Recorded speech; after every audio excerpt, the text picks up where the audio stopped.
গাছে কাঁঠাল গোপে তেল দিয়ে তো লাভ নেই, কে কি করবে না করবে, কে কোথায় দাঁড়াচ্ছে কে কোথায় যাচ্ছে আগে সেটা দেখুন, তারপরে গল্প করাটা ভালো। সন্ত্রাসবাদকে আমি কালকেই বলেছি, এইবার তৃণমূল তার প্রতিহিংসা রাজনীতি শুরু করবে পুলিশকে সঙ্গে নিয়ে।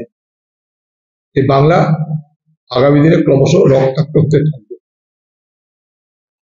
যত নির্বাচনের ফেজ এগিয়েছে তত তৃণমূলের সন্ত্রাস বেড়েছে এবং ভোট পরবর্তী পশ্চিমবঙ্গ রক্তাক্ত হবে, এই আশঙ্কা আমি ইতিমধ্যেই প্রকাশ করেছি এবং সেটা হতে চলেছে।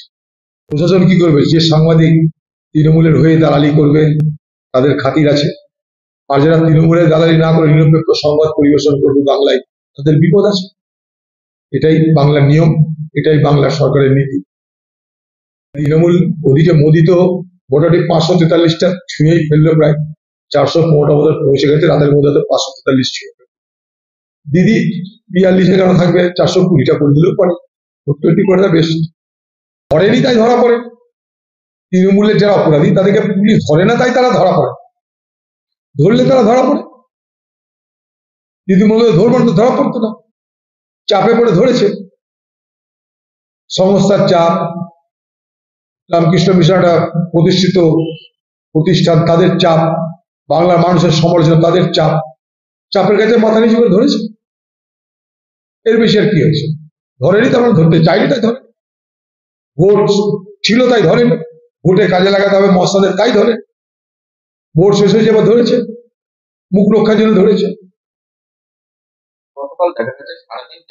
দেখুন, এটা তো আমার সাবজেক্ট না, পার্টির পলিসি মেকিং এর ব্যাপার। সর্বভারতীয় কংগ্রেস তো তারা ঠিক করে পলিসি কি হবে না।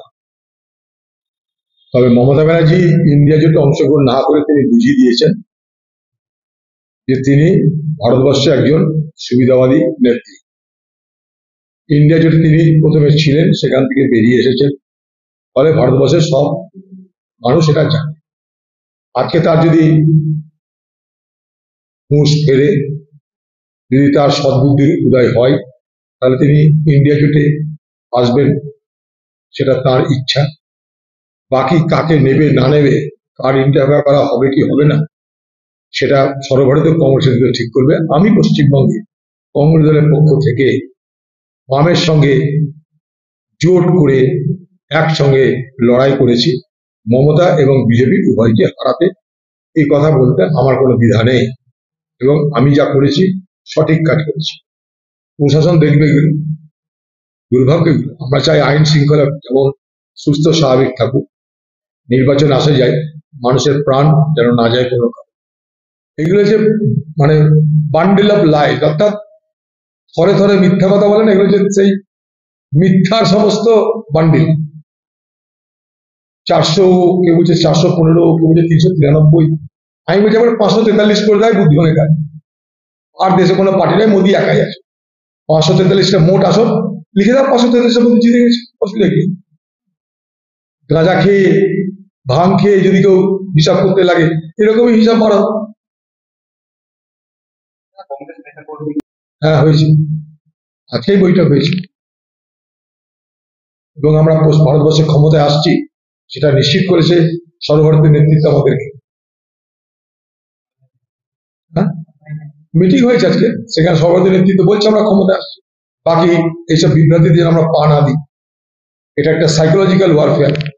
নির্বাচনে কাউন্টিং এ হাতলি করার জন্য, কাউন্টিং এ গড়বড় করার জন্য এইভাবে মানসিক একটা চাপ তৈরি করা হচ্ছে। এটাকে সাইকোলজিক্যাল ওয়ারফেয়ার। যাতে কাউন্টিং এজেন্ট যারা, তারা আগে থেকেই মন মরা হয়ে যায়, ফলে কাউন্টিং এ চুরি বাটপারি কারচুপি যাতে করা যায়, এটা তারই খেলা।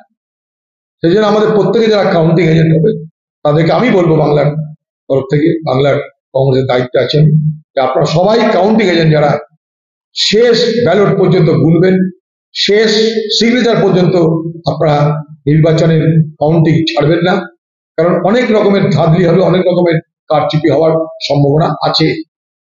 ইলেকশন কমিশন থাকুক আর না থাকুক, আপনারা নিজেরা কারোর উপর নির্ভর না করে নিয়ম যা আছে নির্বাচনের গণনার, সেই নির্বাচনী গণনার নিয়ম কানুন মেনে আপনারা সবাই অংশগ্রহণ করবেন। এই কথা আমরাও আমাদের সমস্ত স্তরে যারা কর্মী আছে তাদের কাছে এই বার্তা আমরা দিচ্ছি। এটা তো আমাদের রাজ্যের ব্যর্থতা, এটা রাজ্যের ব্যর্থতা যে আজকে ভোটের আগেও 144 ধারা গুলি গোলা বোম, ভোটের পরেও 144 ধারা গুলি গোলা বোম। কোথায় আছি আমরা? সন্দেশকালীটা জল তো দাও। বাংলার মুখ্যমন্ত্রী বলে দিয়েছে আগে জিতবো তারপর যাবো। এই যদি বাংলার মুখ্যমন্ত্রী অ্যাটিটিউড হয় তাহলে বাংলার মানুষের নিরাপত্তা কে দেবে? তাই সন্দেশকালী উত্তপ্ত রক্ত। জানি না কি হবে, কোথায় কি হবে না আন্দাজে কি করে বলবো। আগে হোক তখন প্রতিক্রিয়া দেবে। অনেক কিছুই করবে। মোদীকে ক্ষমতায় আসার রুখতে আমরা প্রাণপণ চেষ্টা করেছি এবং মোদী ক্ষমতায় আসবে না।